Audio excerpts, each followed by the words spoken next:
The questions log. Week 37. I see them too, buddy. I see them too. They're listening. Right now. This is 52 Pickup.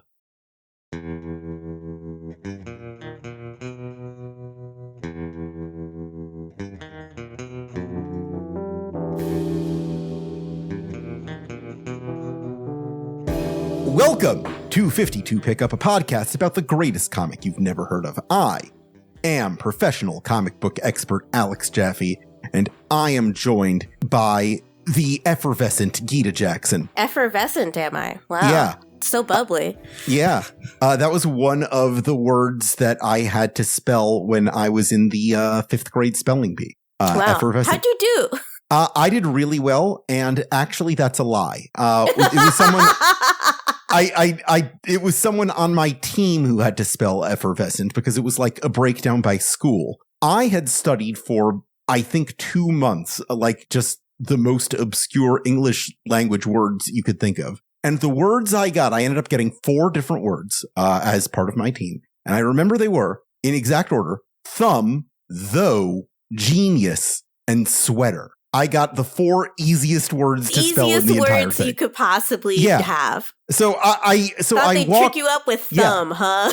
Silent B is gonna get you.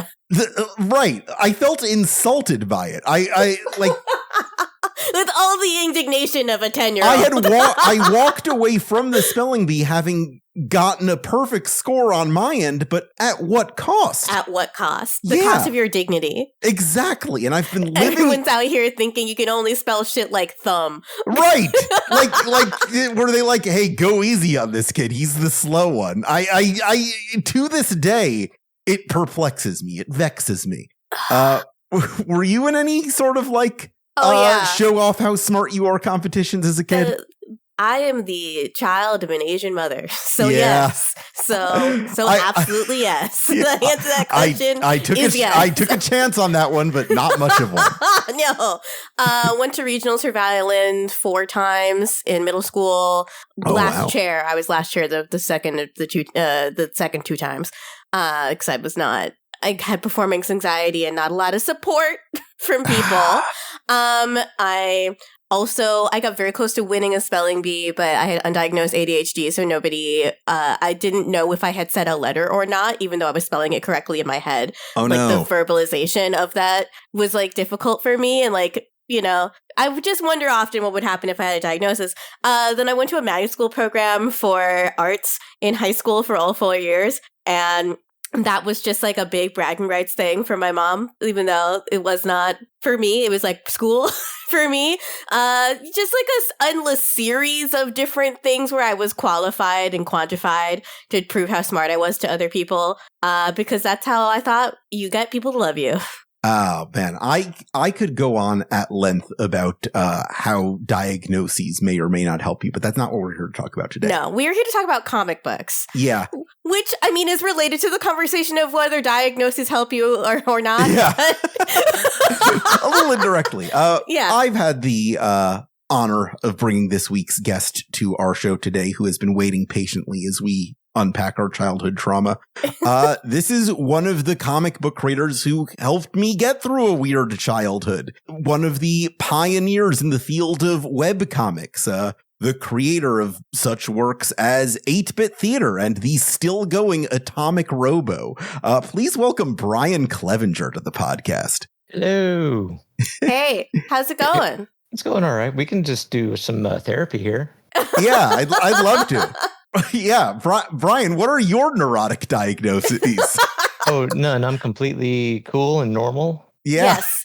You are diagnosed as cool and normal. Yeah. The most normal thing I think a person could do is to start a webcomic. I can't think of anything more normal than that. Absolutely. And also definitely don't read 8-Bit Theater. Right. Just to maintain the idea that I'm cool and normal. Yeah. God, I do remember reading that. It was on my little roundup when I was in high school of all the webcomics I read. Yeah. I think it was you who gave my all-time favorite quote about how to be successful in webcomics. and it was make one in the year 2000. Yeah. Yep. I stand by that advice. I think you're literally 100% correct about that. There's now the best you can hope for is to make a webtoon, which is clearly a distinctly different thing. It's a different beast. Yeah. It's vertical. So all bets so are that's up. different. Yeah, obviously. Totally different. Brian, what's your experience with DC Comics in particular? Growing up, I was more of a Marvel kid. Sure. So yeah, I was really, my big comics moment, really collecting comics, was really in the early 90s, which is also perhaps the worst time to be into collecting comics. Oh yeah. The time they're really trying to suck you dry. Yeah. So this was just before Image really started to happen. It was really the sort of, I don't know, the brew that created, the Image boom was all the speculation and these superstar artists and so on, and all these crossovers and, Wizard magazine and, trying to pump up, again, the speculator market. And, I'm whatever I was, 12 or something at the time, and dopey enough to think that, this is just the way it is. This is great. And eventually, but I mean, I got burned out quick, like just a few years. So, yeah. But I never got into DC Comics until 2000, 2001. And then it was just a matter of collecting, like, Justice League trade paperbacks. I think that was the big hook for me. Batman No Man's Land was 1999. Yeah, so that's about the prime era for that. You got Ed Brubaker on Catwoman. An embarrassment of riches diving into that at that specific time. Yeah. Oh, yeah. Oh, you got Kelly Puckett's Batgirl. I was like, where were these all my life? Yeah. Yeah, well, I understand always. And okay, so I grew up reading, being interested in comics and not having a coherent way to access them until later into the time when I could drive a car, essentially. Yeah. But the one that always gets you when you're a kid is Spider-Man, because Spider-Man's going through what you're going through. And that's the design of the character. So Marvel is just an easy way to get into it. But then when you get into the deep mythology of DC characters, it's intoxicating. It feels so cool. There's so much history. Yeah. I've got this running bit about how I don't read Marvel, but I do have to make a confession that last year I read Ultimate Spider-Man for the first time. And that's a good one. I got to tell you, it's pretty good. Yeah, they were doing some stuff. I was reading that. My brother was had a subscription from Marvel at the time. You could send comics to your house. Yeah. So my brother was getting that, and then he would give me the issues after he finished them. Yeah.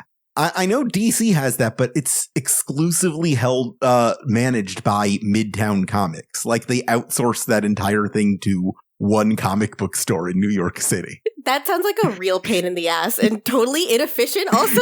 Yeah, I'm baffled by it, but it's not the only... You know what? I think it is the only baffling decision DC Comics has ever made. No notes otherwise. Everybody gets one. Yeah, apart from that spotless record. Yeah. This book was, of course, a big part of getting me deeply into DC Comics mythology as a whole. And I want to talk about it because this is the big issue of 52, one of the most talked about issues, and maybe not for the reason you're thinking about. Before we get into that, do you want to talk talent? Let's do it. Let's talk some freaking talent. All right. Not much to talk about here. We got our old friends Pat Oliff and Drew Garassi back on art duty. Some of our they've done a few issues together before. We last saw them on the goofy-ass Accomplished Perfect Physician issue, where they did that pretty cool Ramakrishna sequence that we talked about with our friend Paul Chin. But yeah, some good art in this issue. We got an interesting cover that gives away the reveal. It sure does. But it does also rip, which is why, pun intended, which is why I assume that they went with it. It's just, it's too cool. Too many of the cool motifs of Booster Gold in here. Him carrying the Bottle City of Candor like a football, and the Supernova outfit. Yeah. And the expression on his face. It's just, and then seeing it rendered all in the metallic body of Skeets is just a very cool image. Sometimes you just have to print what's cool. It calls to mind some of my favorite DC comics. There was this issue with Deadshot during Steve Englehart's Batman run, where we see Batman kind of lunging at Deadshot, but only through the reflection in his mask. And it's a fun thing we see in these sort of versus covers every so often, because, it's pretty boring to just every time you see two characters fight to just have one guy on the left fighting one guy on the right. But there are only so many variations you can do of in my free time once, I'm almost embarrassed to admit this, but just a thing I maintained was just a database of every time there was a comic book cover with two characters fighting on it, just to see how often it happened. And you see that there are only really 3 or 4 variations of composition you see of that from the 1930s to now. And, that sort of first person, second person thing this sort of cover goes for is one of the rarer approaches, but it's cool when it's done effectively. And, you got to take advantage of these shiny characters.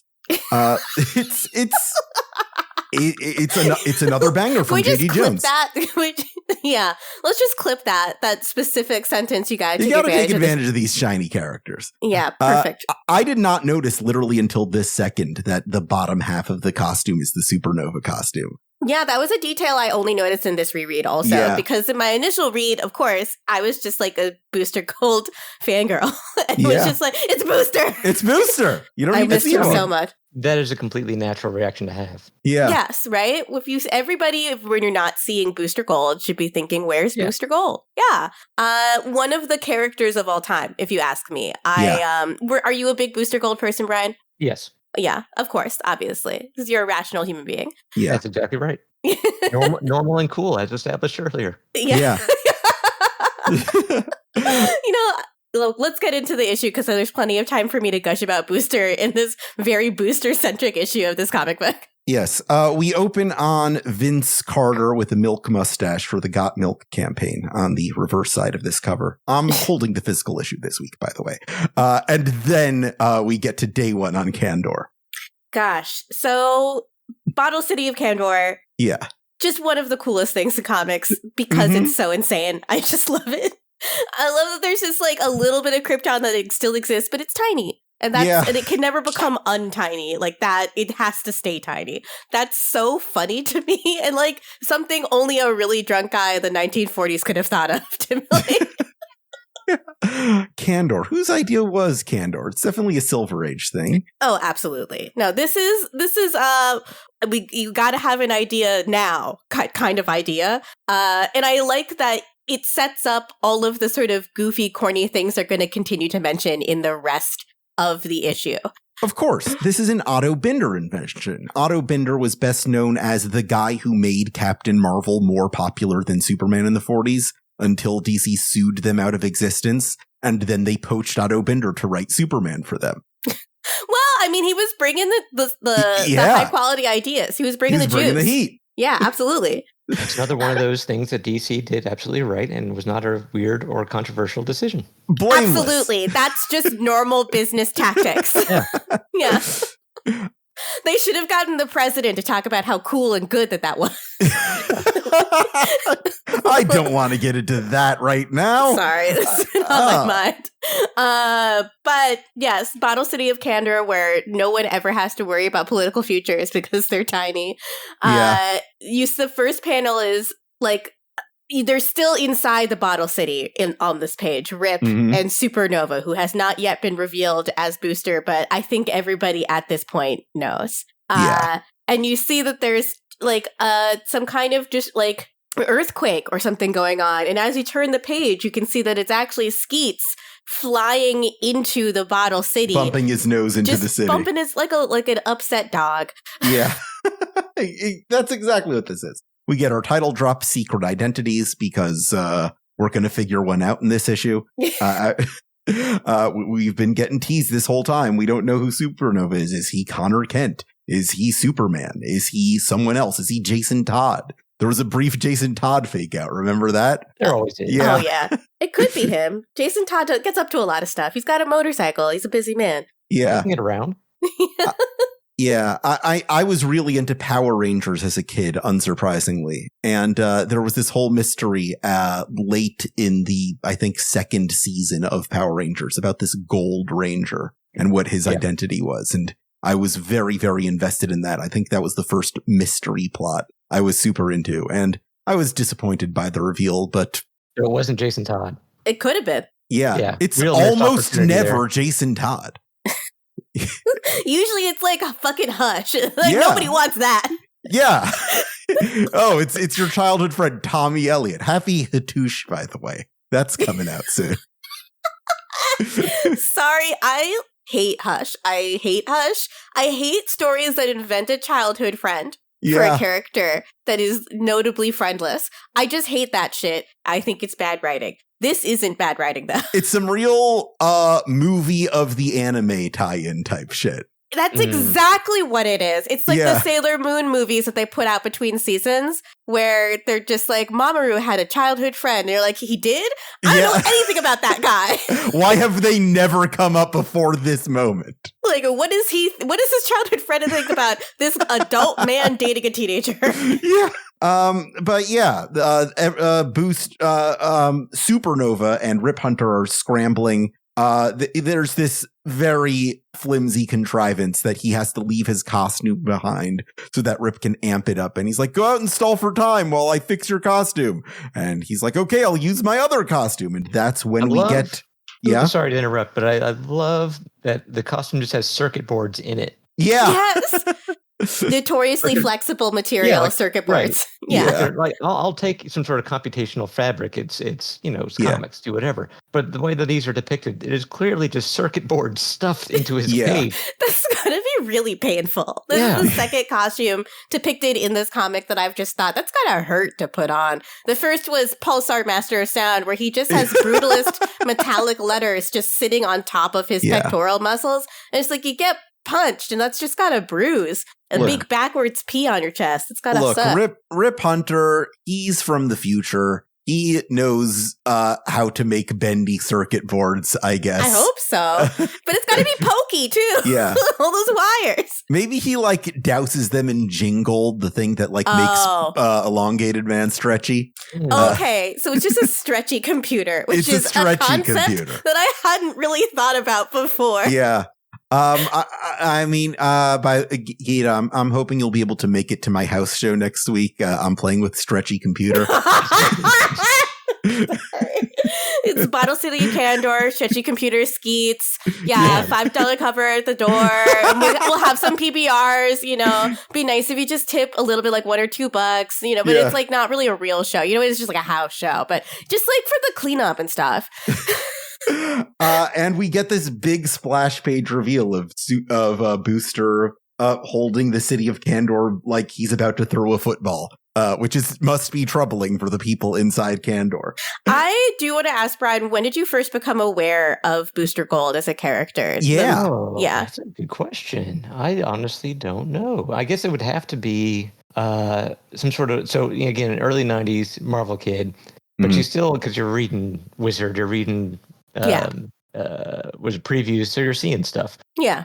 So he was definitely part of the lineup of what was it, Justice League International. Yeah, Justice League International would have had him on the covers, and he was doing some of the most funny and fun stuff in JLI. Because was that Giffen, whichever. Giffen. Was that Giffen? Yeah, that was Giffen for a little bit at least. Yeah. And so I had this impression that these two guys, Booster and Blue Beetle, these is my vibe. They're kind of goofy, but they're heroes and having a good time. But I never did read it at the time. But once again, I started getting into DC early 2000s, so I started sort of looking back at what had come out before. So I guess would be vaguely aware in the early 90s, and then actually aware in 2000. Giffen's JLI has a reputation of being the funny Justice League book. Not all of it has aged very well, because I think of all genres, comedy is the one that ages the most poorly. Yeah. I think anyone who's made a webcomic knows that very intimately at this moment in time. Brian, would you know anything about that? Are the jokes you wrote in 2000 all still normal and cool? What's actually funny is that so a few years ago, I did a retrospective. I physically, by hand, retyped every single script and every single panel description of every single comic of 8-Bit Theater. Wow. I remember this. Theater 20th anniversary script book, because... Yes, the Please Don't Sue Us edition. Right, because it uses 100%, stolen visual material. There was no way to print a real book of it. Also, because I didn't know what I was doing, it's all at 72 DPI, which you cannot print. No. But anyway, so this was like a way around it. So I'm rereading the entire comic archive and retyping it all out for the first time. This is the first time I really looked at it, in some of it in 20 years. And so there's 1,250 pages if you include some of the bonus stuff. Mm-hmm. There's like 3 jokes that are a little questionable, and one is like on the level of, you cry like a girl, which today I would just say you cry like a baby. Mm-hmm. So but yeah, most of it's just like, yeah, that's fine. Yeah, you were mostly playing with the legal wild, wild west of the early internet days where you could just steal sprites from a very famous, very, very famous game and think, they probably won't notice. Nobody's played Final Fantasy. Literally no one. It was the last one. It's in the name. I mean, that Wild West still exists because I still see like straight up like Undertale fan comics on webtoon.com. Like that's still a thing that happens. That's so wild to me to think about. Yeah. I mean, at least shave the serial numbers off. My husband gets so alarmed when I use that phraseology, but it's so common in like these specific artistic communities. But my husband is always like, why are you talking about guns? Why are you talking about illegally obtained guns? It's some Scansdaily-ass phraseology. Yeah, that's true. All you have to do is do a little sprite sheet of the character and then change a few colors and then just in the bottom say original character, do not steal. Yeah, absolutely. Exactly. And that will work every single time. And that will hold up in court. Mm-hmm. Absolutely. Absolutely. Right. You heard it here first. Use this in your legal review. Yeah. We get a couple ads for a new collected edition of Batman Year 1 and Batman Year 100 by Paul Pope. And Booster, in order to stall for time, explains the whole mystery of the supernova plot. This is one of the first times in 52 where I felt like I was being rewarded for paying attention. Yeah. I'm watching a television show that's great that I highly recommend. The Pit on Max, I suppose is the name of the streaming service. It's an HBO show. This week anyway. Yeah, for now, until Zaslav changes his mind. But Matt, it is what I've wanted from television for a long time, which is I also am a big fan of like 911 and like procedurals and stuff. They are very calming ways to spend an hour. The Pit rocks because it's just 24 in an emergency room, and it highly commits to that premise. Every episode is an hour, and they'll set things up in the previous episode that come up in the next episode. So you feel good for having watched things and paid attention to them. This has got the same sort of frenetic energy here, where you're just like, fuck, I knew it. I knew all those little things would actually lead up into something. It makes you feel good for sticking around, even when you think your favorite character is dead. I love that shit. It's so good. Before the recording, Brian, you asked me what the reaction was to this reveal at the time. Yeah.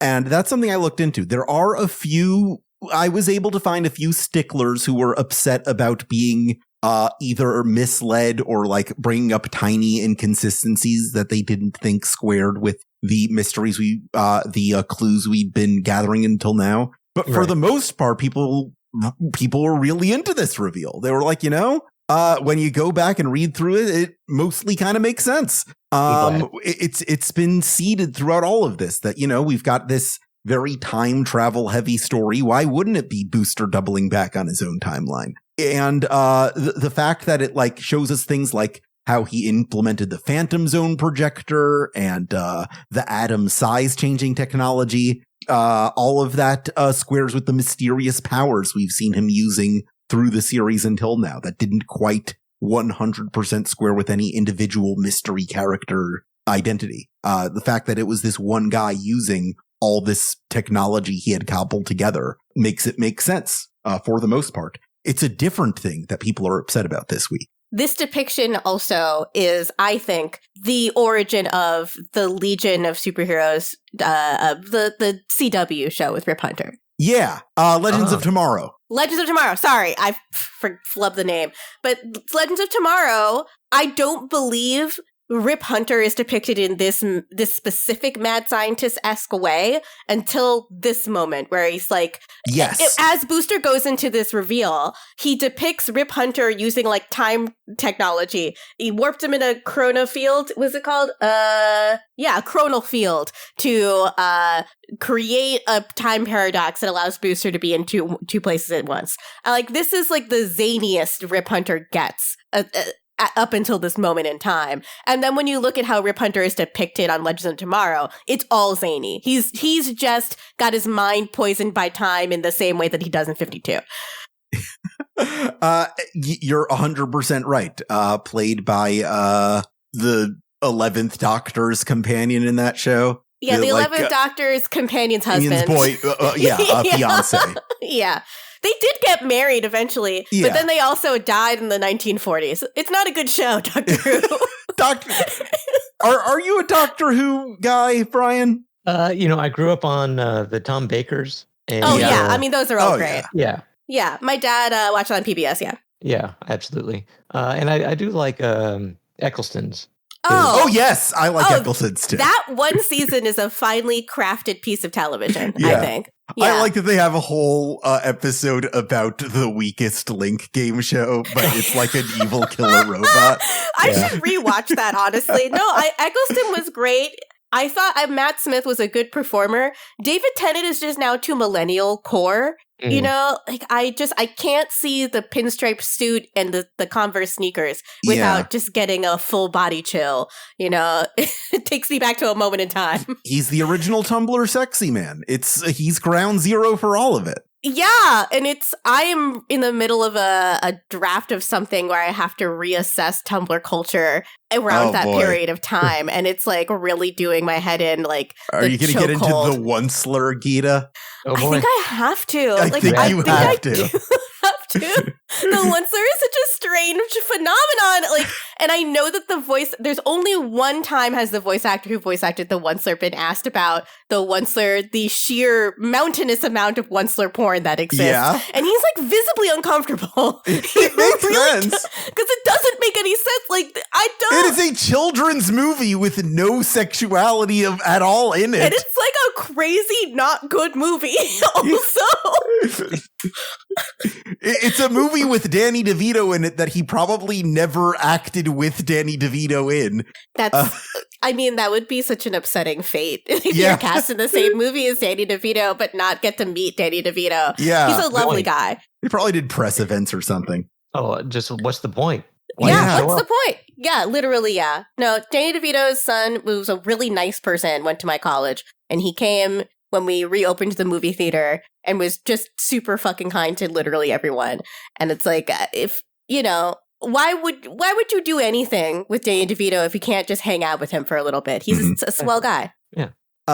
Right over here, Booster's sum up of the events where he faked his own death and set up this whole elaborate thing because the first time he went into Rip Hunter's bunker to discover who was behind all this, he did figure out it was Skeets. He did put the clues together, and he pretended he didn't know anything so he could secretly plan with Rip this whole thing to get one over on him.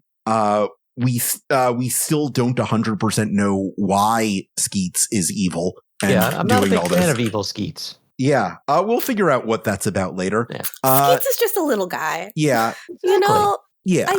I think I know now that I run a company, I know that merch overheads are actually it's not a lot of profit. But I do think if they had a squishy Skeets plush, I would buy that immediately and they'd make $1 million. Yeah. Yeah. Just like it. Yeah, a Skeets pattern football. Oh my god! Like a Skeets Nerf ball. They're just running behind. Yeah. Okay, new fan cast for Booster Gold in the Booster Gold movie that I will write and direct, obviously. Yeah. Patrick Schwarzenegger, actually. His acting on this current season of White Lotus as a totally unself-aware, horny asshole, it really gives it. And he's got a very lean, but athletic physique. I think he could really do it. I think he'd actually even rock the blonde. I know the rumor right now is that James Gunn wants Kumail Nanjiani for it. I don't know about that. But but I don't know about that. I don't know. I think Patrick Schwarzenegger would be perfect. I really do. He's very, very funny in White Lotus this season. He's just so weird and has no concept of boundaries. Yeah. And like in this depiction in the comic, he's a dumb guy that's smart sometimes, right? Yeah. Like, it's not like Booster gets a bad rap for being a himbo. I mean, not that it's bad to be a himbo. I think himbos are wonderful. If you're a himbo listener, I salute you. But I do think that there's a difference between a himbo and someone who's stupid. He's not stupid. He knows something is wrong. And the one thing that can be said for Michael is that he cares about his friends more than anything in the world. Mm-hmm. Skeets and Blue Beetle are the only two real friends that he has. And one of them's dead and the other one's evil. Yeah. He's not in a good place. No, he's having a rough one. Gosh, but I love this whole montage. It's like 2 4-panel grids. I love especially the narration where they explain how they showed a skeleton of Booster Gold. There's we went to the future and got my actual skeleton, which I don't want to dwell on. Which is funny because years later, Tom King would do the exact same bit in Heroes in Crisis, where Booster Gold fakes the deaths of a bunch of characters by getting their skeletons from the future. Ugh. That's just nasty business. What if one of them had been cremated? Yeah, I mean, the thing you can say about Booster Gold is that he's certainly dug up a bunch of graves. He's a man who has certainly held his own human skeleton. I'll say that for Booster. Can you imagine just okay, it's time travel makes it look easy and fast, but you have to go to the future. No, you have to do it. Dig it. You have to do it. Yeah. I'm sorry, that sounds so awful. It's buried way deep down there. Then you gotta see it, and then you gotta put the suit on it. Then he's gotta be asking himself, why was I buried on Mars? What's going on here? What the fuck? Every time he has to go to Mars, he's like, oh, shit. Yeah. Man, it's a whole business. I don't blame Booster for why did I have to go to get my future corpse, but he's buried on Mars in 1947. I don't want the questions I don't need in my head for the rest of my life. Yeah, God. Yeah, I really wanted to get to 80 avoiding Weeping Angels, and yet here we are. Okay. We get an ad for Killzone Liberation for the PSP. We get an ad for Magic the Gathering, a popular card game to this day. And what all of this is leading up to is Booster stalling for time so that Rip Hunter can get the ultimate machine that Silver Age Superman stories would end with when he was facing a guy he couldn't beat. Throw him in the Phantom Zone. He brings out the big old Phantom Zone projector and shoots it right at our robot friend. And this explains the power set of Supernova that people couldn't figure out. He disappears things because he's sending them to the fucking Phantom Zone. It's great. It's just a great little trick. And we get this very neat sequence of them trying to do that to Skeets, except probably due to the fact that a bunch of issues ago, we saw Skeets kind of absorbing all of these different errant time travelers. He is able to eat the Phantom Zone rather than be trapped in it. Yeah, what do you think of this sequence? I mean, beautiful illustration. Yeah, I think it's rendered gorgeously. That sort of great. It calls to mind the stuff that Pat Olive was doing the last time we saw him on Ramakrishna. But with a different color palette. Yeah, now it's all cool tones, lots of blue. I love this ghostly white, purple, gray color. I think that's really beautiful. I will say, wasn't clear what was happening until the characters describe it. Yeah. But how do you visually depict, the floating football robot absorbs a dimension? Yeah, eats a universe. Yeah, it's hard. Okay, one, how do you visually depict a dimension, right? That's not something anyone can see with their naked eye. It reminds me of my favorite Keith Giffen story about how early in his career, when he was working on the art for Legion of Superheroes, he got a note in the script that he was supposed to do a panel where the entire population of the planet Daxam ascends. And he's like, how am I supposed to draw 1 billion people ascending to space? So it's a very Keith Giffen-ass problem that they have to solve here. I love writing comics. Yeah. Because you can just dash off that sentence. Yeah. And it's not your problem anymore. Absolutely. I love the thing that, what's his name, the artist on Watchmen said about Alan Moore's scripts. Oh, yeah, Dave Gibbons.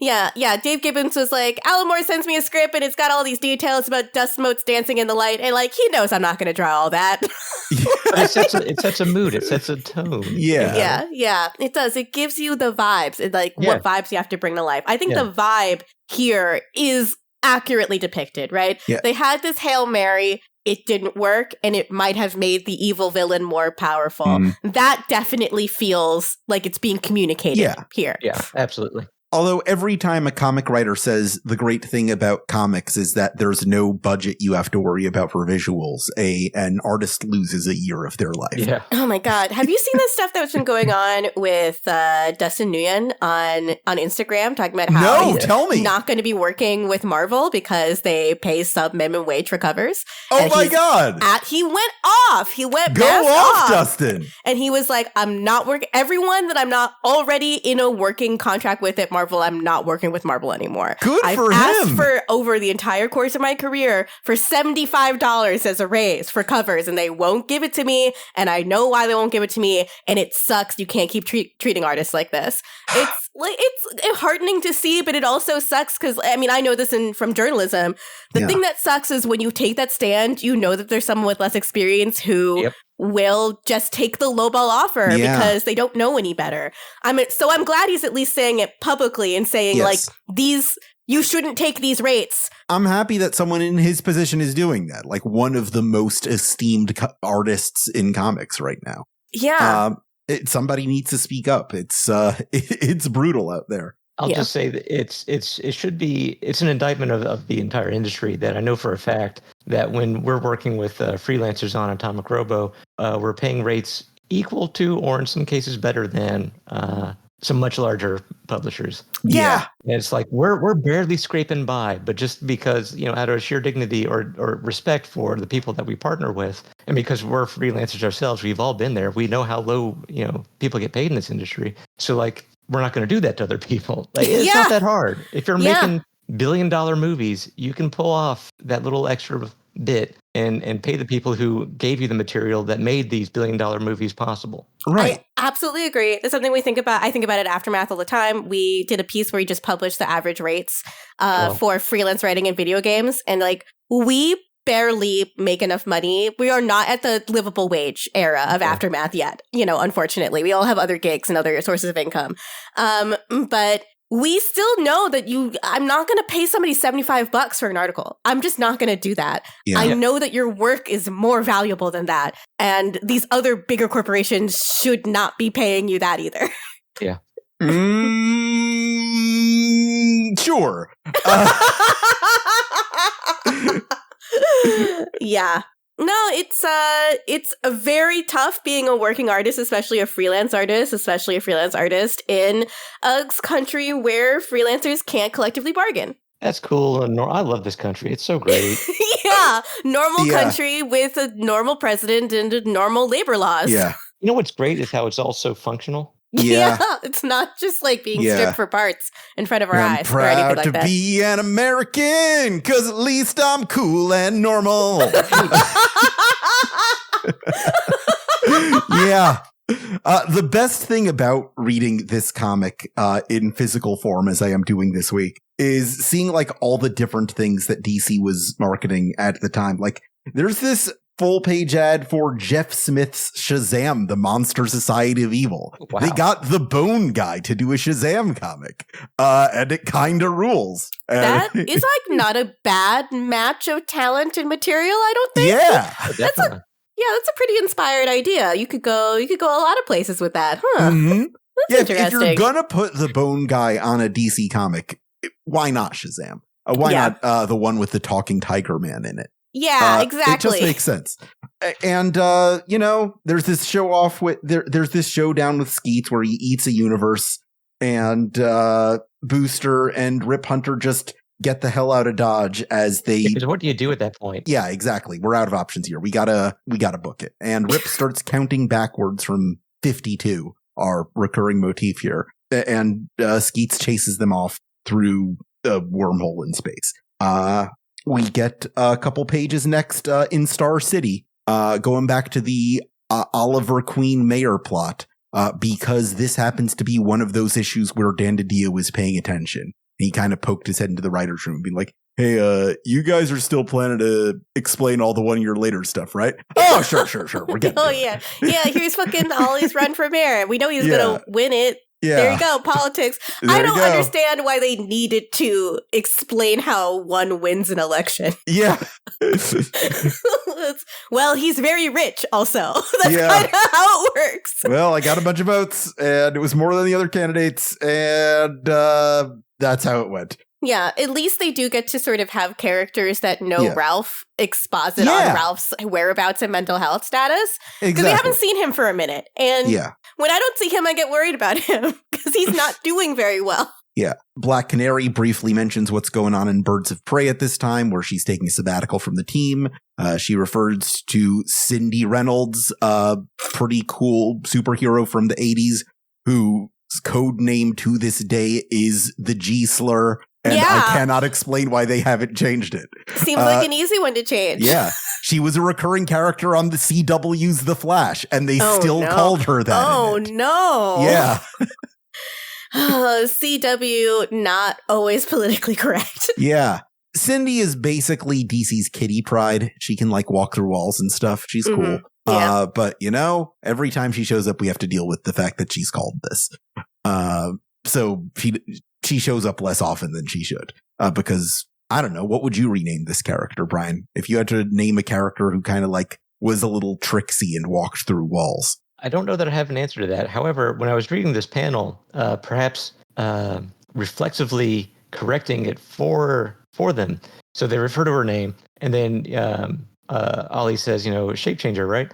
I mentally skipped that word bubble entirely. So it goes from remember the girl named him? And then in my mind, I jump straight to the next word, the second word bubble, where Black Canary is saying camouflage, actually. So it read to me as if she was correcting, like, oh, we fixed the name. The name is now camouflage now. Right. You know, not a bad name. You know, yeah. Your subconscious just supplied it for you, right? Yeah, right. So I was like, oh yeah, that's cool. Yeah, they fixed that. Yeah, her name is camouflage, actually.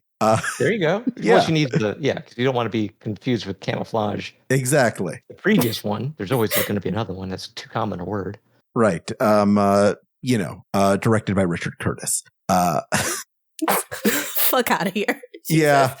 Okay. We get an ad for Destroy All Humans 2, and we get a space funeral. We are getting back to everyone's favorite plotline, everybody. Yeah. Everybody loves this specific plotline where some guys just wander around in space aimlessly. So, Animal Man died. Buddy's dead. And they're doing a space funeral for Buddy. He's got the picture of his kids there in his hands. Yeah. There's a lot of words just getting to the point of he's dead and we're going to leave him in space now. That's like what happens for about two pages. I do want to say one thing about all the weird dogmatic stuff Lobo says in this sequence.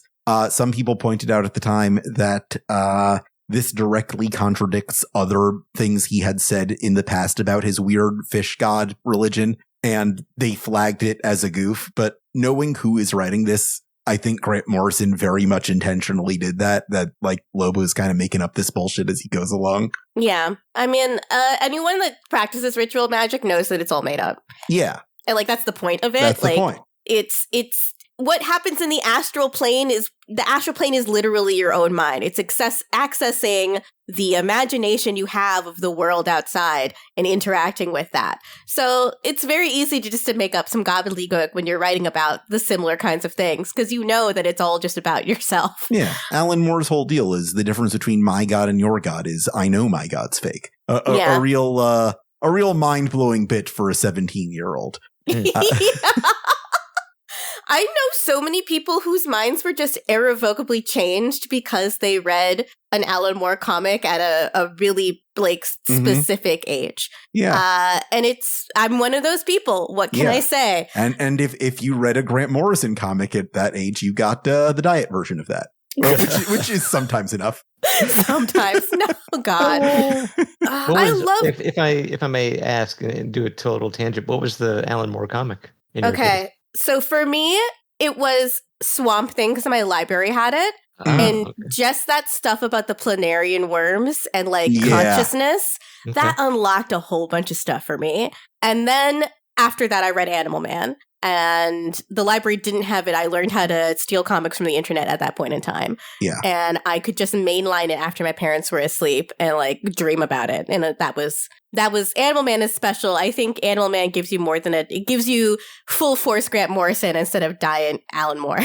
Yeah. But the combination of that and then a family friend lent me her copy of The Invisibles, and it's just off to the races. That's not, I'm a changed person after that. Yeah. I mean, obviously, it should be no surprise that my first Alan Moore comic was Watchmen, and that kind of opened everything else up for me. Oh, what about you? Oh, yeah. Watchmen was a very early one. No, that's not true. Watchmen wasn't the one. Oh. The Alan Moore comic that warped me forever was Whatever Happened to the Man of Tomorrow, the two-parter he wrote. Yeah. That was like the end of pre-crisis Superman. Yeah. That was the one that I found in my neighbor's long box, having no idea it even existed. Oh my Lord. Just that's such an experience. Randomly finding the last Superman story, and it broke my brain open. Yeah, that would do it. Yeah. Somewhat relatedly, I'm really fond of his work on Supreme. Supreme is great. I love the bit where whenever he lands, he's timed how long he's been in the air. I love that. A kind of neuroticism I definitely relate to. Yeah. It's something Kurt Busiek plays with in Astro City in a cool way. Yeah. I love Astro City also. God, what a book. Yeah, man. But no, you have to tell us what was the Alan Moore gateway comic for you, Brian? Oh, it probably was Watchmen. Yeah. I mean, it's Watchmen, right? Yeah. Yeah. That was another one I read under the covers after my parents were asleep. Somehow the forbidden aspect of it, too, made it more special to me. Oh, definitely. Yeah. Yeah. I remember reading Watchmen just like the night before going to see the premiere of Zack Snyder's Watchmen. Wow, whiplash. And so you were not disappointed in the least, clearly. And the friend I had seen it with at the time, I remember we walked out and he told me everything that is in the Watchmen book that was not in the Watchmen movie, that is what Watchmen is about. It's so true, especially the idea of there being a comics culture in a universe without superheroes. And then this comics culture is like about pirate tales and like tales of like intense loss. That is such an interesting quibble, like the universal sort of quibble that just Zack Snyder doesn't have room for that, but it's such an essential part of the thread that you have to throw in there. Sorry, I have a lot of opinions about the Black Freighter. Black Freighter's cool. Black Freighter rocks. Black Freighter is there because he can't talk about Ozymandias, otherwise he'll give away the mystery. Yeah. That's my read on it anyway. We get an ad for Mark Waid's Brave and the Bold run. We get them leaving Buddy behind in space for some reason. Why couldn't they take his body with them again? Because there was an infection? From what? I'm confused, but you know what? They just want a reason to do these 2 pages, right? Yeah. They leave him there. You see the spaceship fly away. He's in the dark, and he's in the dark. He's in the dark. He's in the dark. He's in the dark. He's in the dark. We get an ad for Superman and Batman versus Alien and Predator. Wow. And then... Wait, how do they do? Do we know? I think Superman and Batman win. Oh, really? Yeah, they won. I don't know how. Like, what's Batman doing? They had us in the first half, not gonna lie. I had my Superman powers. Yeah. Oh, Clark, I had my entire array of Batman bullshit. Yeah, there you go. It was great. Let's just fucking explode these guys. The one neat thing about this, it's a 6-panel grid on both pages, is the sun rising. I think that one panel is really nice. And then the camera, as it were, pushes into Buddy's face, pushes in, and then his eyes open. Obviously, that was gonna happen. And you turn the page, and it's the 2 fucking aliens that rewrote Buddy Baker's backstory from Animal Man. Fuck! Just like a teaser of now we're gonna get into the real shit. Like when a chapter of a manga teases you with like, oh, in the next chapter, we're gonna unlock a new form for our main character. He's about to go Super Saiyan 3. this ends with, oh, now we're going to get into the real Morrison shit. And it just like drops you there. And on the other side, I have to drop a meme into chat really quick, because this is how I feel about this storyline. It's about the manga Jujutsu Kaisen and the character named Megumi, who has a really cool power, but never once uses it or masters it correctly throughout the entire... Oh, that's the most frustrating thing in manga. It is so frustrating here. I'm just putting it in chat. And it's called Potential Man. This is like entirely what the Space Hero storyline is to me. It's the potential storyline. They could do a bunch of cool things with these characters, and then they don't. Yeah. God. And it's my favorite part of the meme image is if and when, but never is. Yeah. And like that's what this splash page looks like to me. It's like, oh, something could happen when we get to the next issue. If XYZ happens, that would be cool. But will it? My favorite part of this meme is that they gave him Superman 1 Million's body for some reason. I know, I kind of love that too. Yeah. I don't know. So like even they were thinking about Grant Morrison as they made this meme. Yeah, I feel a spiritual connection to whoever made this image. Yeah. Yeah. I want to hold this up to the camera because opposite its reveal, we get the best ad of the whole issue. 52 action figure. 52 action figure series. Oh my God. I kind of want these. Oh my God. Well, you just finished your collection. They made an ISIS action figure. You can get an ISIS figure. Oh no. There is somebody with ISIS in their toy box. I really hope not. Yeah. I don't think anyone needs ISIS in their toy box at this point. There's a little Skeets. Look at the little Skeets. Oh, but I do want the little Skeets. Yeah. And I do want the Animal Man because he's got a little leather jacket. That's cute. Yeah. This is like a legitimately cool action figure set. What's weird to me is I own every single action figure that was ever made of The Question. Why wasn't there one from this line? They didn't get around to him. I would have bought an action figure of Vic Sage dying of cancer in his deathbed strapped to Renee Montoya's back. We'll see more of that next week. Something to look forward to. Yeah. From there, we get to our backup, which is a 2-page feature on the origin of Firestorm. Mark Waid had some things to say about Firestorm in our interviewing Mark Waid on the bonus feed of 52 Pickup, which you can access if you subscribe to aftermath.site, where you'll get our monthly bonus episodes, which are frankly some of our best work. It's really great stuff. Yeah. But here we get a 2-pager on not the classic Firestorm, but the new guy they brought in 2004. What's this guy's name again? Brian, do you know this guy's name? Jason Rush. Jason Rush. You know the name, Jason Rush. You have any thoughts about Firestorm, Brian? Yeah. Yeah. That's a familiar sound, I would say, when trying to discuss Firestorm. Yeah, so I have an interesting / depressing history with Firestorm and DC Comics. Oh, please share. Yeah, so they had contacted me back in early 2011, saying, "Hey, it was on the Eve or Emerald. It was the big Green Lantern mega crossover where they had all the different lanterns, all the different colors. Oh yeah, yeah, Blackest Night.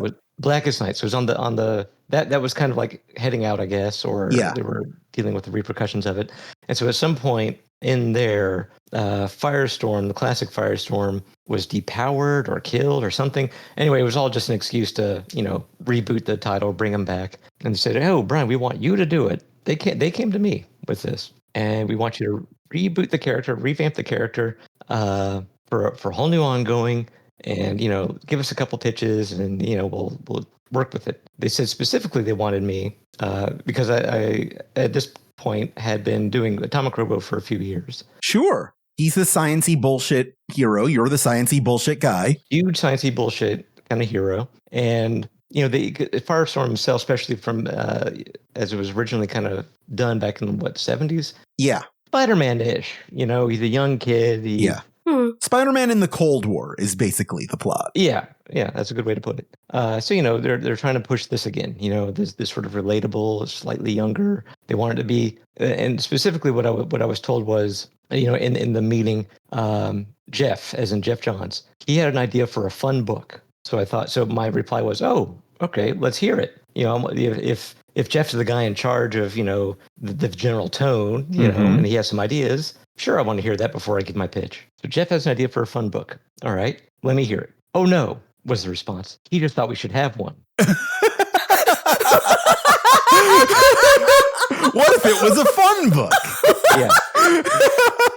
Right. So your response right there, cackling. Imagine trying to hold that in on the phone call. Yeah. Just being normal. It's like, valuable input. Yeah. I think that's where I said, oh, okay. Yeah. All right. I mean, what you have to understand is that for many years, the strategy at DC was, what if we made a book that wasn't fun? It's hard to kind of remember what the DC vibe was back then. It was just, we're going to decapitate, we're going to rape, we're going to maim. From Identity Crisis on, it was real tough. Yeah. So, I think that was also part of the reason of contacting me, because through Atomic Robo, and it's so weird to think of this, when Robo was first starting up, this would have been, 2006, 2007, when we were first starting. Like, it was almost controversial that it was just a fun book. I remember back in 2004, 2005, literally reading on your blog about how you felt about Wonder Woman killing Maxwell Lord. Yeah. So that was the time, that was the thing that Jeff Johns was like, hey, what if we didn't do that this time? Just on one book though. We don't want to go crazy. Yeah. So anyway, so I worked up a pitch and then I got approved and I started working on issues and scripts, I should say. And suddenly dead silence from editorial. All right. Well, that's weird. Well, I'm just going to keep going. And every so often I write an email. Hey, are we still on? Hey, what do you think of the first issue? Hey, what do you think of the second issue? Hey, what's happening? Eventually I get back. Oh, you're fired. Oh God. And no real explanation. Business. Yeah. So I thought that was odd. Anyway, long aggravating story short, what I came to realize was over that weekend, so they hired me and I started writing, and then there's a weekend in the middle between me finishing a first script and them not answering my emails anymore. That's the weekend that the original 52, somebody from Warner Brothers kicked in the door at DC's asking, why do we spend so much money on these IPs that are going nowhere? You guys revamp the entire line. You have 48 hours. Wow. That was when you they just decided. got caught in that. Right. Yeah. Because this is the way the timing worked out. Right. So all of a sudden, in September of that year, I think it was, 52 is happening. And here's all these character designs. And if you recall, all the designs more or less look the same. Yeah. It was all just a little more Jim Lee cross-hatching. Right. Mm-hmm. Because Jim just whipped these out one after another. That's wild. And I gotta say, I don't know what pitches you were working on, but they can't have been worse than what happened with the New 52. No, what is really frustrating. So I should track them down. I've got them somewhere. But anyway, it was actually 6 different pitches that could have worked as either you could have started with any of them or done them in a sequence of several 4 to 6 page stories, all leading up to the reveal of what was going to be the multiversal Firestorm Matrix. Where every universe has its own Firestorm that kind of helps to, is supposed to be helping to, it's also almost like a Sorcerer Supreme, but of science bullshit. Oh, that's rocks. That's a really good idea. That does rock. It's Spider-Verse before Spider-Verse. Yes. Yeah. You should be getting royalties for that shit. Yeah. I'm just saying. I agree. I'll make some phone calls. What's hilarious is that the Firestorm book they ended up going with in the New 52, their idea was to pair Gail Simone with actual Nazi Ethan Van Sciver. Yeah. Why would they be doing this? I don't know. I'm not a CEO, so I can't tell you, right? Those are the real decision makers. This is completely in step with every other horror story I've heard from people working with DC in 2011, where the New 52 was like a frantic last minute pivot we're shutting everything down. You have 2 months to wrap up your book. So for some people it worked, for other people it really, really super didn't. And 2011 is kind of early 2011 is kind of a DC dead zone because of this just dramatic pivot. Yeah, there had to have been at an editorial level just utter panic and chaos. Yeah. I entered college a big comic fan, even in my big time hipster era, going to fucking Oberlin, you know? And that was around the time when I had just completely stopped reading comics. It was around 2011 or so. There was not good vibes in the scene at that time. It felt so desperate, especially with the concurrent massive success of the Marvel movies, which did not necessarily translate into success for the Marvel comics. But there was just odious auras emanating from everything about comics. We had a comic book store in the town of Oberlin, Ohio, and I visited it and stuff, but they were in the midst of sort of switching over to being mostly like a trading card game type space with Magic tournaments and stuff, because that's where the money was. That's where the money was. Gosh, it's so interesting. Time all happens at the same time. Isn't that crazy? Yeah. Not to sound like the guy that sells you weed or anything, but have you ever thought about time? Only reluctantly.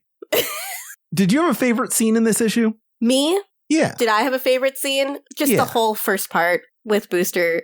I love just the Booster reveal. My baby boy is back. And I missed him so much. Gosh, I just love the whole montage of him just rewarding you, just making sure you, the reader, feel appreciated for not giving up on him and telling how he did all this tomfoolery. It just is one of those reveals are as important as the mysteries, I believe. Yeah. What about you? What did you most enjoy about this issue, Brian? Oh, not to be boring, but I would have to agree. But again, I'm just a big booster. Yeah. Yeah, we're the booster boosters. Yeah. For me, going through this again, especially just in paper, which is something I rarely do, it's that Pat Olaf absorbing the Phantom Zone scene. It's beautiful when you really take the time to look at it. Especially when you consider this is a weekly comic book and they have to really rush these out. Yeah, that was something I was thinking about while I was reading and wanted to ask you guys about. Just the sheer it's a miracle scale of the operation. It's something that worked exactly once and never again. Yeah, it's sort of like a band's perfect first album.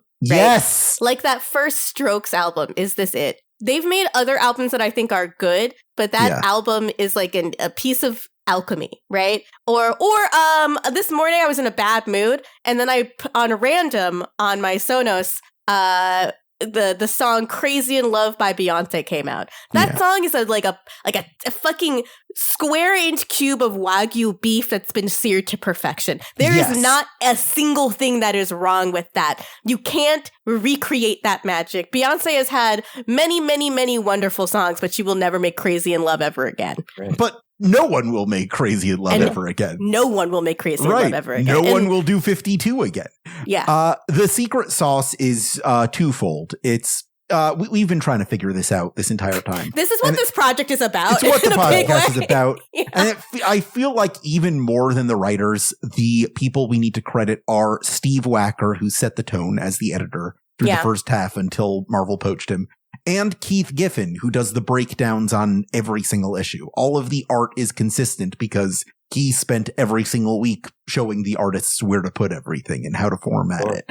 A thing he would continue to do into Countdown, which is the sequel series to this, which didn't go as well. No, I mean, the thing that Keith Giffen is a special sauce, but they also just had like some very lucky picks for artists here. Pat Olaf also being one of those lucky picks, right? You needed this artist for the Phantom Zone sequence, and you needed this artist specifically also for Ramakrishna. Like you just someone who can communicate these like metaphysical ideas so you at least know that you can get like the aura and the vibe correct. If there had been a false note here, this would have fallen apart. So there's like a huge element of luck. I mean, a lot of creativity feels like luck sometimes. Yeah. Oh, definitely. When I'm writing, I often feel like I have to go out into the world to get to the next part of what I'm writing because I need to interface randomly with something that will generate a new idea for me. And that's all just a numbers game. And I think in the spirit of every episode of this show, unlocking another aspect of how this comic worked. We know one of the writers on this book was Jeff Johns. He must have decided, what if this was a fun book? There you go. Yeah. Yeah, like this book really started off with a bunch of really dour plot lines. And then by the time you get here, the emotions rise. Like it becomes more zany and more positive as time goes on. There's not an absence of loss or emotional pain, but it's offset by characters actually succeeding in things and being wacky. We do a segment on the show called The Blackboard, where we talk about the things in this issue that make us think about the greater DC universe as a whole, things that we'd be interested to explore more in depth, things tangentially related to this, or sometimes even just stuff about DC that's on our mind as we read this. Did anything like that come up for you, Gita? I was thinking when they revealed that it's the Phantom Zone that is the main source of Supernova's powers, like, how do the people already in the Phantom Zone react to, like, big chunks of Metropolis entering the Phantom Zone? Like, big weird monsters, like the big squid. Yeah. Like, do they just have to live with this big fucking squid now in the Phantom Zone? I don't really understand the metaphysics of the Phantom Zone, to be fair. The thing about the Phantom Zone is that everything is intangible in the Phantom Zone, so nobody can really touch each other. It's kind of maddening. Yeah. The Phantom Zone is, like, cruel. And there's some comics by Dan Jurgens that, like, really deal with that. How, like, imprisoning someone in a formless dimension forever is kind of a bad idea. And I don't know why we were on board with this. And it's something Mark Waid himself reckoned with in a recent Action Comics run, where he's like, that wasn't Jor-El's idea. It was like the Science Council. It's like, oh, you found an endless dimension? Great, let's turn it into a prison. Yeah. I was like, no, that's not what I wanted for this. It was like, you found the Torment Nexus? Great. Let's use it. He was like, I was thinking we could use it for like space travel or something. Nope, prison. We'll throw our criminals in the hole. Crazy idea. What if you could do the death penalty, but they're also still alive? Yeah. So it hurts them forever. Yes. That feels like an 8-bit theater idea, honestly. Really like, does. I sentence you to death, but you never get the release of being dead. Oh, man. That's true. It does feel like an 8-bit theater. Man, that was a good webcomic. Sorry, I just had like a sudden intense like sense memory of being in my parents' like kitchen with my janky ass laptop reading webcomics and shit. Man, good. That was a good time. I will hope there's not a political ideology that is based around remaining 16 forever, because it's a really intoxicating feeling. Hey, Brian, remember when you wrote how Black Mage's magic is powered by love, and by that he means every time he uses his magic, it decreases the amount of love in the universe? That shit was really cool. I don't have a question. That was just cool shit. And it has no repercussions. Yeah, absolutely not. No. I love how comics are sometimes like, what if a thing happened? Yeah. Wouldn't that be fucking crazy? There needs to be more outlets for guys that just think like, wouldn't it be crazy if? Because now they're all starting podcasts and we need to stop that. There's too many podcasts. Too many podcasts. Absolutely. Theo Vaughn, get the fuck out of here. I don't know who that is. At least our show is about something. Right? Here's what I want to put on the blackboard. I have been teasing this entire issue that there was something about this comic that made people really mad. And it wasn't the reveal of Booster Gold. People were mostly pretty cool about that. It was the editor's column that runs after that ran after every comic at the time, which was written every week by Dan DiDio. And this week's column was about nothing but good ideas from Dan. So nothing, good idea. They call him Dan. Good Idea Dan. Yeah, exactly. Yeah. That's his known nickname. Write that down. Dandy Dan DiDio is probably what Stan Lee would have called him if he was aware of him at all, which I kind of doubt. We had up to this point been teased, like since literally the launch of 52, that there was some kind of big overarching mystery of 52. Like, what is 52 about? What is the secret that 52 is hiding? And it's something that the comics have kind of been uninterested themselves in examining. And it's something that Keith Giffen kind of makes fun of throughout in the series. And it seems like the only one who is invested in the idea of there being a central mystery of 52 is Dan DiDio himself. And in this column, he finally, like, I guess knowing that the writers were not interested in investigating it, just kind of spelled it out for us in the back matter of this column, what the mystery had been. And the way he does it is by trying to create a puzzle box mystery himself. By like, if you put together the first letter of every third word in his column, you get the thing. And so it's just kind of like a junior jumble mystery in the back of this comic to reveal the big thing that they were teasing for almost a year now. And I'm not going to read it out because it's a bunch of nonsense. But when you put it all together, the message is the secret of 52 is that the multiverse still exists. Remember Crisis on Infinite Earths and how it destroyed the entire multiverse? That didn't happen. It's still out there. And people were upset about this. Like, why would you drop this knowledge on us this way? What was Crisis on Infinite Earths and Infinite Crisis, in fact, even about if we were just going to bring the multiverse back? Yeah. So much of what DC had been doing since the original Crisis was itself a reaction to the Crisis. Right. Like by this point, 30 years of comics. Yeah, literally. Yes. And then there was a huge event that literally just happened less than a year ago that was a reactionary response to the Crisis. To Infinite Crisis, yes. Yes. And it's just like people are still, characters have died and like fans are still kind of licking their wounds over this. And then you're just like, don't worry about it. Fuck off. Just kidding. Yeah. Jesus, like I just don't understand what DiDio thinks good storytelling is. Yeah. Like I care a lot about this specific topic. You gotta name people, you gotta rape people, you gotta you gotta genocide people. Mm-hmm. Then it's all good. Right. That's interesting storytelling. Yes. Yeah. If you kill the characters that are popular, people will continue to read the comics. They'll be like, hey, you're talking about it. Exactly. The controversy. The speculation. That's what he expected the response to killing Nightwing to be, right? Until all the writers revolted. They'd be like, whoa, crazy. It's like, no, you can't kill the only mentally well-adjusted character that Bruce Wayne knows. Brian, I know you're just finding out about the Blackboard right now, but is there any thoughts that this comic inspired in you about the DC comics on a greater scale? I like seeing the Animal Man aliens. Yeah. Oh, yeah. That was a very like him coming back to life, like telegraphed from moment one of him even being on the slab on that moon or whatever. Yeah. Like, obviously he's fine. He's the Animal Man. Yeah. But that last page reveal of these guys again, these bastards. Right. What do you think they do in their off time? You know, like, are they just chilling? Do they? I think it's a very Kodos and Kang situation. Yes. Exactly. Oh yeah. Weird Cyclops aliens are just hanging out. I love those fucking guys. I like to imagine they're going to different planets, just fucking with one guy in particular by exposing him to the fictive reality of their universe. Yeah. In ours, it was Grant Morrison, and one more thing I want to talk about, just briefly, is how this cover made me think about another Grant Morrison project.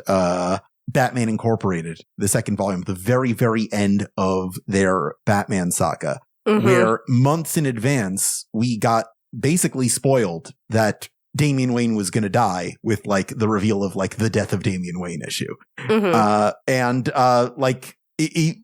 fact that it was not even treated as a surprise, and Morrison was openly talking about it in the months leading up to Batman. He's like, I always intended I was going to start this run by introducing a Robin, and I would end it by killing that Robin. And just like, I wonder, like, as a big Damian fan, Gita, like what you think about specifically the Morrison era of Damian Wayne and what Morrison was doing with him.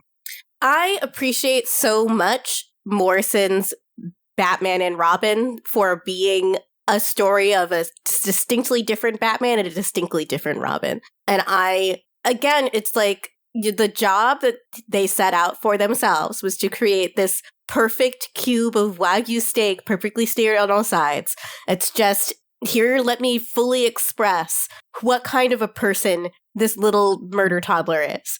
And then I'm going to close the book on it. I mean, obviously, with ways for this character to reappear. Yeah. Like everyone, you do that knowing that obviously this character is going to come back if I've done a good enough job. It's comic books. Like that's the idea, is you tell a complete story, but then with a couple of Easter eggs, a couple of threads for people to pull on if they want to. And it's clear that I just think that the period of time where Dick was Batman and Damian was Robin, like we know it can never happen again, and that's why it feels so precious and perfect to me. Like Dick's never really going to be Robin. Like he's never really going to be Batman again. Right. The corporate understanding of who Batman is Batman has to be Bruce Wayne. But we got for a little while the idea of lineage actually playing out with that character, and that being put into the world is still valuable. Yeah. DC talks a lot about legacy, but we don't really get to see it with a character on the scale of Batman. Yeah. It's always the promise, but never the payoff. Yeah. Yeah, potential man. Exactly. One of the questions I get the most is who should succeed Batman, Bruce Wayne as Batman. And I'm like, it will never happen. He's just, they called the movie Batman Forever because he's going to be Batman forever. Like, if you want a vision of that, there's like short-term stories that explore this idea, but there will never be a permanent replacement for Bruce Wayne, ever. Let's get into our mailbag. It's time for asking the questions. I got a couple questions this week. If you want to submit a question to Geeta and myself and our occasional illustrious guest, you can do that by writing an email to 52mailbag@gmail.com. 52mailbag@gmail.com. This question comes from Violet, who says, "Hello, Geeta. Hello, Alex. How much of the old Wildstorm universe has been folded into today's DC universe? Which noteworthy characters made it in and who got left out? Are there any cool examples of how a big IP acquisition was explained in continuity? Love the show." What's your read on Wildstorm, Brian and Geeta? Were you were reading comics in the 90s. Surely you must have encountered it. Oh, yeah. Yeah, I had the first couple issues of Wildcats. Really enjoyed, I think it's Joe Casey's Mr. Oh, gosh, what is his name? Majestic, yeah. Yeah, Really that series. And then again, Alan Moore, he wrote like an annual or something to end it. That was an amazing issue. Yeah, I'm aware of it. If you are a fan of fiction in any of its many forms, you're probably going to run into the same problem that I'm about to describe. Planetary, written by known sex pest Warren Ellis, was like my favorite comic book. Like spiritually, it means something to me. Like it helped me self-actualize into a human being. And the things that Ellis did, they are not to the same degree as say, the Neil Gaiman accusations, but it's still just like a culture of like treating women like objects that made me really upset to learn about. But Planetary, I don't think he's actually ever been better than Planetary. No. I think Planetary is the one. I can honestly say I'm not sure that there would be an Atomic Robo had I not been exposed to Planetary in whatever it was, 2001, 2002. Yeah. And I think the most upsetting thing about Planetary is that one of the women who said that Ellis had been predatory and cruel to her is the witch that Snow meets in that specific issue of Planetary that for me really changed my understanding of the universe. Yeah. And I when I think about that, I have to think about the real person, right? Like the person who inspired this piece of fiction. It's actually her that helped me change my worldview rather than Ellis, but it just fucking sucks. Yeah. We have been dancing around the issue of Neil Gaiman on this show because it's too painful to talk about. I certainly don't want to get into it right now. But Wildstorm is Jim Lee's collection of little blorbos. He was the one who founded this company. Original characters do not steal. Yeah. And when he became the big guy at DC Comics, he one of the big moves of the New 52 was, of course, I want my little guys to be a part of this. Let's fold them in. And, he's certainly tried a bunch of times. They tried to launch a version of The Authority with Martian Manhunter in it. They tried to launch a Grifter book. They tried to launch a Voodoo book. None of them did very well. Apollo and Midnighter have been around. They basically show up every year now for the DC Pride special or whatever. Steve Orlando got a couple good books out of it. His Midnighter is pretty good, where Midnighter momentarily breaks up with Apollo and ends up dating Prometheus from Grant Morrison's JLA. That's really, really, really, really funny. I think Midnighter and Apollo are the most natural fit into the expanded DC universe, but these are little blorbos who were designed explicitly to be weirder than mainstream comics, and the seams show a lot of the time, when you try to get them to interact. He didn't get to write them for very long, but I want to shout out Matthew Rosenberg's take on Grifter, who, if you are into early Wildstorm, is the coolest designed Wildstorm character. Who his take on Grifter basically was, what if Sterling Archer from the show Archer was just a guy in the DC universe? And I think that was a pretty cool idea. That's a good bit. Yeah, I like that. Yeah. Jackson Lansing and Colin Kelly, if you are a Planetary fan, I think you should read their run on Outsiders that came out last year in 2024, which is a sequel to Planetary, but with Batwoman and Batwing in it, and them exploring kind of the same themes and even directly addressing the stuff of Planetary, kind of picking up where that left off in a way that doesn't feel like a doomsday clock. It feels like they actually understand what Planetary is about. I needed you to make that distinction for me, because I know for you, Jaffe, sometimes just the seeing of the thing and the feeling of the thing can bring you great comfort, or at least it's a decent way to spend an hour or two. But that's not always the case for me. And like a doomsday clock is the worst version of that, right? Yeah. Or it's just like, you see all the stuff? Don't you like all the stuff? You love all the stuff? No. It's more than it. What it feels more like is that issue of Planetary where they meet Batman, which is like one of the best issues of the whole thing. Is one of the best issues. That's true. Yeah. God, what a good book. I can't recommend it in good faith, specifically because of that one thing with the woman. Yeah. But if you obtain it through whatever means, it is an incredible read, and it has still influenced me to this day. It's just, again, I don't think Ellis ever got better than that, and he could probably retire tomorrow knowing that he wrote one really good book and hasn't harmed any more women. Look, all I'm going to say about it is this: nobody can arrest you if you Google the words "read Planetary" free online. No one can. No. Nobody can do anything to you if you do that. If you type those words into a search engine, no one can come for you. Absolutely not. There's so many ways to view images without giving money to a man who sucks. I think the younger heroes, like Gen 13 and DV8, have had less success making it to DC, because it's hard for younger heroes to find any kind of purchase at DC at all, because unfortunately it's not really young kids who read the main DC books anymore. Which is like a problem, but I don't think the entire comics industry has figured out how to solve that. That's like a problem across the board. I mean, kids are into this stuff. Teen Titans Go is still huge. It just hasn't really translated into monthly comics. I say that specifically because DC does have a line of comics for young readers that does pretty well. It's just Wildstorm isn't really a part of that, because I don't think Jim Lee cares about that. He's kind of let other editors deal with it. He's got a whole swimming pool of money. Why did he care about that? Violet also asked about other IP acquisitions and how they've been explained in continuity. This is something 52 briefly addressed, but one of my favorites is when they acquired the rights to Captain Marvel after suing Fawcett out of Oblivion. In the 70s, they wrote a new Shazam series, and the way they explained it was that they had Captain Marvel and all his friends as having been active heroes in like the 1930s and 40s, but Dr. Sivana trapped all of them in time, including by accident himself.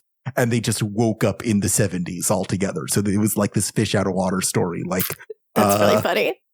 The Munsters Today. Brian, you know about the Munsters Today. Sadly, yeah. The Munsters reboot they tried to do. Yeah. God, so much of comics is an explanation of business acquisitions that now have to be dealt with in editorial. That's Crisis on Infinite Earths is an editorial problem that is being solved on the page, essentially. Yeah. Many of the other crises are similar. It should be said, around the time of Infinite Crisis, the lawsuit between the Schuster and Siegel estates and DC was heating up. And that is absolutely part of the reason why Superboy died. DC knows they did not want to deal with actively using that character while they were also in a lawsuit about that character specifically. So he either changes his name or he dies, and they went for dies. Yeah. It's the reason they had a show called Smallville, where Clark Kent never flies and never wears a costume. Yep. Yeah. It's just legally, that is a tricky area for DC, because it is the one thing where Siegel and Schuster know they can argue they absolutely have full control over that name and that character. Yeah, Superboy specifically. Superboy specifically. That's why Superboy will also never join the Legion again. Right. Like, it's just, it's a thorny place. Mm-hmm. I would say a lot of these major crisis events do have to do with business acquisitions and business decisions as much as they do with artistic ideas. Yeah, for sure. Here's a question from James in Vermont, who asks us about comic book trading cards that seemed to be everywhere in the 90s. And if there's a modern equivalent to that. I mean, it's gacha games, right? It's that DC gacha game that you played. It's a Marvel Rivals. Yeah, it's Marvel Rivals is the new trading cards for sure. Yeah, collecting Fortnite skins. Yes. Sorry, I didn't mean to do the sassy yes, but that's what I felt. Yeah. Yes, Oliver Queen. Fuck you. But no, there's a DC PC game that's coming out that I keep seeing all over my timeline that's coming out to early access. Legion. Dark Legion. Yeah. They're advertising the shit out of that. Yeah. I don't know if it will probably be trash, and I will probably play it every day. Yeah, I'll probably play a fuck ton of it. Like, God, a voice, Damien's in it. I got an Arab voice actor for Damien. I care about him. I mean, if they got the question in there, I'm dead. Yeah, you are. Yeah, like, I am a dead man. Yeah, they will have all of my money. You would need all of the question skins, man. Okay, here's my... Please subscribe to aftermath.site so I can buy all the question skins. Please. Yeah, what's your question? If you were putting the question in a video game a la Fortnite, okay, what skins would you want to have for the question in the game? The trench coat. Yeah. The slutty tank top and trucker hat question from the Denny O'Neil run. Yeah. Rorschach, why the fuck not? Yeah, just Rorschach. They have the rights. Fuck you. That should be the description of it. Yeah, Rorschach, fuck you. You got the rights.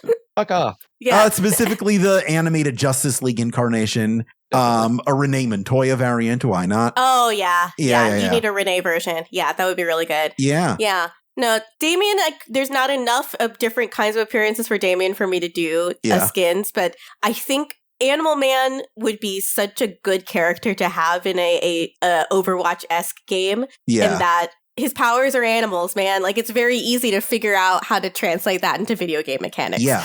One of my favorite things Injustice 2 did was one of the playable characters was the Wonder Woman villain Cheetah. And just like as an alternate skin and voice pack for Cheetah, they just put Vixen in the game because like she could do Cheetah shit. She could do all animal shit. Why not have her be a Cheetah alt? Yeah, I had no problem with that. Yeah. No, Buddy Baker skins, regular skin. Yeah. When he wears a leather outfit for some reason. And let's see, like how, and then there just needs to be a Grant Morrison skin. Yeah, just literally Grant Morrison. And then change the voice lines to get a Scottish person to do it. It'll be perfect. Grant Morrison showed up as himself in one episode of Titans on Max. That doesn't surprise me whatsoever. Yeah, where like Beast Boy is traveling through the red and can see all these different universes, and he looks into our world, and of course, Grant Morrison is like, "Hey, what's up?" He's like, "That's so fucking funny." I'm so sorry.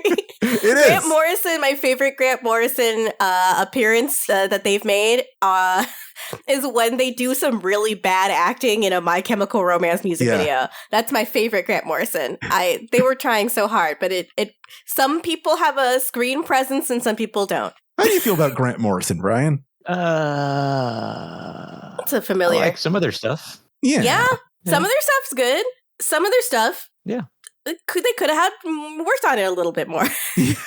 Yeah. Yeah. They are as good as their editor, I think, is as good as the person that whips them into shape. That's the ideas are always there, but I feel the same way about Frank Miller. Frank Miller needs a good editor. Like I do also love the Batman Incorporated. That was what he was doing. Oh, Batman Incorporated is great. They were doing. Yeah. I have fond memories of that. Some stuff. Yeah, that's all. Some stuff, pretty great. Some of that stuff is pretty great. I think, to me, more hits than misses, but I know that I am predisposed to enjoy this stuff. So I have two things to say about trading cards specifically. DC does have a line of trading cards, official trading cards, that I cannot recommend because they are partnered with this company called HRO, where whenever you get a card, you create an NFT of it online. So you also have a digital copy of it's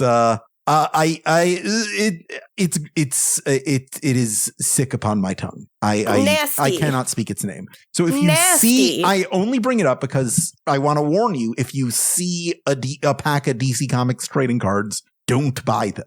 The other thing is, one of my favorite things to do when I go to a convention is I will buy a pack of really old DC trading cards online from a set nobody would want. They made an official set of Catwoman the movie trading cards. Oh boy. They made Superman 3 trading cards. So I will find these bad trading card sets. And whenever I see somebody cosplaying a DC Comics character, I will just hand them a trading card. And that's such a good always delights them 100% of the time. You're just Santa Claus. That's perfect. I was like, I love your costume. And I hand them a card like I'm handing them a business card, but it's Alex Borstein in the Catwoman movie trading card. Oh my God. I love that there's Catwoman the movie trading cards, because when has anyone ever thought about that film in the past 10 years or since it was released? Not I say. Yeah.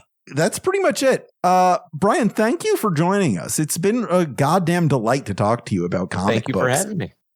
You want to talk briefly about the stuff you're working on right now? Sure. The main thing that I do is write and co-create Atomic Robo, which you can find every single page of every single issue we've ever done online at atomic-robo.com. It's a lot of fun. It's a big pulp sci-fi adventure history crazy time. The robot punches a dinosaur. It's good. We love that. Yeah. We love that specific thing that you described. That's good to me. Yeah. Yeah. That's the main thing that I do. I'm also just working on other little side projects, but you can follow me on the Blue Sky. I'm B. Clev. Yeah. Hell yeah. Clev. Absolutely. I love Atomic Robo every time I dive into it. Dr. Dinosaur is one of the greatest characters ever created. I'd argue if I could. Yeah. Just the personification of comic book sci-fi bullshit. If you love the Oolong Island super science storyline in 52, then you owe it to yourself to read Atomic Robo, because it is that exact shit every issue. Just terrific work. Yeah. Sick. Okay. Well, I'll move on from my 8-bit theater nostalgia into Atomic Robo now. Another great way to waste a couple of minutes after I've replied to an email. So sounds perfect to me. We never stop reading comics here, folks. All right. Brian, thank you so much for being on. Yeah. And dear listeners, just want to remind you, if you would give us a rating on whatever podcast app that you listen to our podcast on, that is really, really helpful. We didn't have a review that made either of us laugh to read this week, unless you got a Hail Mary, Jaffe. But if you make me personally laugh with your review, I will read it on air. I promise you that. Yeah. No, we need some more good reviews. Send us funny, cool. Send us your coolest and most normal reviews. There you go. Yes. I do think we have a perfect 5-star rating, though, which does make me, on Apple Podcasts at least. And we do have a perfect 5-star podcast, so that makes me really happy. Absolutely. Every one of those stars earned. I think that's it. I think that's literally everything we do on this show. I've gone through the mental checklist of our entire inventory of just every bullet point we need to hit, and that's absolutely every point. Well, I think actually, I have a question. Yeah. This is highly irregular, but I'll allow it this one time. I think I'm trying to remember what my question was. I'm so sorry. It's on the tip of my tongue. Okay. Literally, just give me your time a second. Here. It's not Brian Clevinger is anywhere to be. It's true.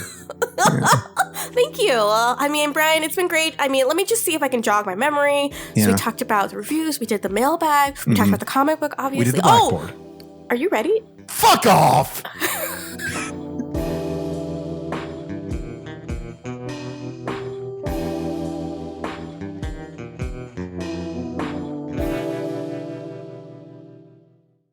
"52 Pickup" is an Aftermath production created by Gita Jackson and Alex Jaffe and edited by Esper Quim, with original music by John Aaron.